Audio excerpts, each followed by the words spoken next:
Now, hidden for nearly 2,000 years, an ancient gospel emerges from the sands of Egypt. It's one of the greatest prizes of biblical archaeology, one that could challenge our deepest beliefs. Condemned as heresy some 1,800 years ago, a document some might wish had remained buried forever. It could be explosive for a lot of people. It could create a kind of crisis of, I'd say, crisis of faith. Around 180 AD, Bishop Irenaeus, one of the early church's most influential leaders, wrote a scathing attack against one book in circulation. Its title, The Gospel of Judas. This gospel was about the relationship of Jesus and Judas and indicated that Judas didn't actually betray Jesus, but did what Jesus wanted him to do, because Judas was the one who really knew the truth as Jesus wanted it communicated. By branding it heresy, they effectively erased it from history, never to be seen again. Or did they? He had an extremely emotional voice. And he said, Frida, it's fantastic. This is very important documents. I think I was chosen by Judas. I think the circumstances of this manuscript coming to me were predestinated. Judas was asking me to do something for him.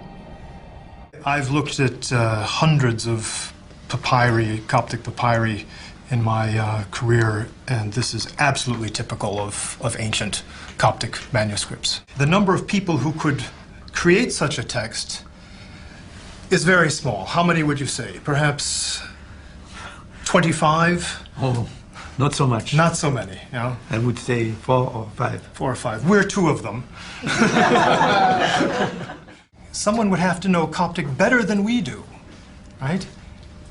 And there isn't anybody that knows Coptic better than we do, I'm sorry. Now, we read it for the first time. It is the Gospel of Judas.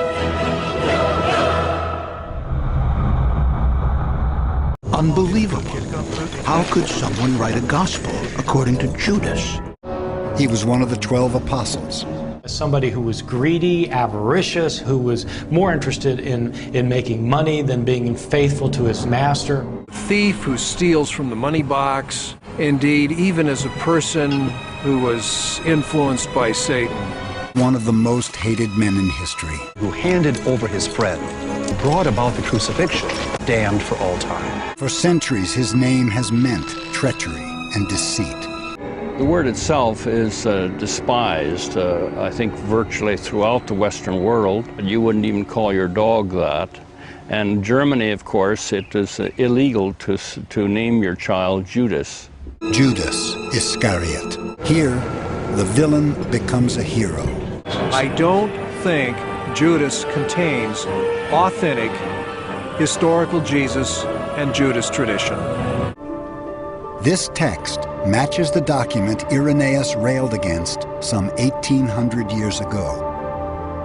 The proof is in one of its most chilling lines, where Jesus gives Judas his mission of betrayal. التيوي رف من كلهم يهودا التيتباخ هدين بقرا دا أناش دمك سيدي. Why would early Christians write a Gospel of Judas in the first place? The idea of sainthood for Judas may strike many as outrageous, but an almost saintly portrait emerges in the Gospel of Judas, a portrait that was lost for 1,700 years, but now, finally, can be unveiled. And now, for the first time in almost 2,000 years, the Gospel of Judas can be read.